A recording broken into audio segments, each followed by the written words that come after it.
আসলে খোলামেলা পোশাক কিন্তু আমাদের অনেক নায়িকারাও পরে, হ্যাঁ, কোনো কিছু আসলে অতিরিক্ত ভালো না, যেটা অতিরিক্ত হয়ে যাচ্ছে তাদের নামে কিন্তু আইনি নোটিশ গেছে, উকিল নোটিশ গেছে অশ্লীলতা ছড়ানোর জন্য। পজিটিভ মানুষরা আমি মনে করি যে চিরতারুণ্য ভরপুর থাকতে পারে। আমাদের সংস্কৃতির সাথে তারা বলিউড মিলিয়ে ফেলে। নাচের ক্ষেত্রে তারা বলবে বলিউডের মতো কেন আমরা নাচতে পারি না। পারিশ্রমিক দাবি করে যে তাদেরকে যদি পেমেন্ট করা হয় তাহলে তারা অ্যাওয়ার্ড শোতে যাবে। সো এক্ষেত্রে হয় যারা প্রথম সারির অ্যাওয়ার্ড শো, যেমন আমাদের অ্যাচিভার্স অ্যাওয়ার্ড, এরাও কিন্তু একটা হুমকির মুখে পড়ছে। অর্থাৎ অ্যাওয়ার্ড সংস্কৃতি, যেটা একটা সুস্থ ধারা সংস্কৃতি, সেটা হুমকির মুখে পড়ছে। সো কোনো কিছু আসলে অতিরিক্ত ভালো না, যেটা অতিরিক্ত হয়ে যাচ্ছে। আসলে খোলামেলা পোশাক কিন্তু আমাদের অনেক নায়িকারাও পরে, হ্যাঁ, কিন্তু সেটা ক্যারি করতে জানতে হয়। আমি কিসের উদ্দেশ্যে পড়ছি, আমি স্টাইল করার উদ্দেশ্যে পড়ছি নাকি আমি অশ্লীলতা ছড়ানোর উদ্দেশ্যে পড়ছি, সেটার মধ্যে পার্থক্য আছে।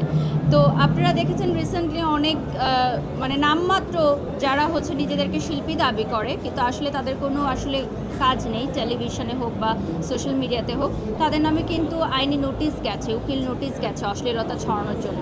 তো এটাও কিন্তু একটা স্টেপ। আর এগুলো আমি আশা করি একদিন ঠিক হয়ে যাবে। এটার একটা স্রোত যায় তো সব কিছুরই, ওইটুকুমই একটা যাচ্ছে হয়তো। জানি না আসলে আমি যে ব্র্যান্ড প্রমোশনও করব সেটাও তো আমি জানতাম না যে আসলে করব। সো রিজিকে যেটা লেখা থাকে সেটাই। সিনেমার অফার আসে, ব্যাটে বলে মেলে না, তাই করি না। যদি কখনো মিলে যায় হয়তো করব বা করব না, দ্যাটস ইট। আমি খুব পজিটিভ থাকার চেষ্টা করি। সো পজিটিভ মানুষরা আমি মনে করি যে চিরতারুণ্য ভরপুর থাকতে পারে। আপনি যখন খারাপ চিন্তা করবেন, আপনার মন মানসিকতা খারাপ হবে, তখন সেটা আপনার চেহারার মধ্যে কিন্তু ফুটে উঠবে।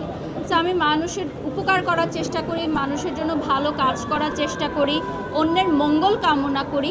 তা আমার কাছে মনে হয় এটাই আসলে আমার পজিটিভিটিটাই হয়তো আমার চেহারায় ফুটে উঠেছে। আমাদের সংস্কৃতির সাথে তারা বলিউড মিলিয়ে ফেলে। আসলে আমরা তো বলিউডে নই এবং আমরা বলিউডের আর্টিস্ট নই।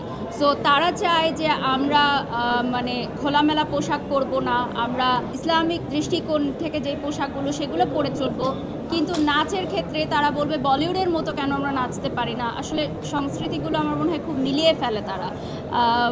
আমার মনে হয় এটা দর্শকদের একটু বোঝা উচিত যে আমাদের যতটুকু যোগ্যতা বা আমাদের যতটুকু সম্ভব সেভাবেই আমরা প্রেজেন্টেশনটা করার চেষ্টা করি। হতে পারে আমরা বলিউডের নায়িকাদের মতো হয়তো ডান্স পারফরমেন্স করতে পারি না বা তাদের মন মতো হয় না, বাট আমাদের দেশের আর্টিস্টরা চেষ্টা করছে ভালো করার। আসলে অ্যাওয়ার্ড অনুষ্ঠান বাংলাদেশে অহরহ হচ্ছে এবং দেখা যায় যারা আসলে অ্যাওয়ার্ড অনুষ্ঠান করছে এদের মধ্যে যারা অর্গানাইজার আছে কেউ কেউ খুবই নতুন, খুবই কাঁচা। আর্টিস্টদের সম্মানের যে ব্যাপারটা এটা তারা আসলে মেনটেন করতে পারে না। বাট আমরা যে ধরনের প্রোগ্রামগুলো করি আমাদের জায়গা থেকে আর্টিস্টকে যেভাবে সম্মানিত করা উচিত আমরা সর্বোচ্চ চেষ্টা করি। আর টাকা পয়সা দেওয়ার যে বিষয়টা এটা হচ্ছে যে একটা আর্টিস্ট যদি কোথাও পারফর্ম করে তাকে অবশ্যই মিনিমাম রেমুনারেশন দেওয়া উচিত।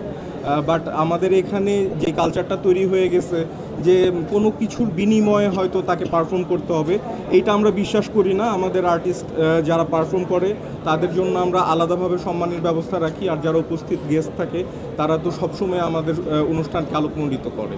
Thank you.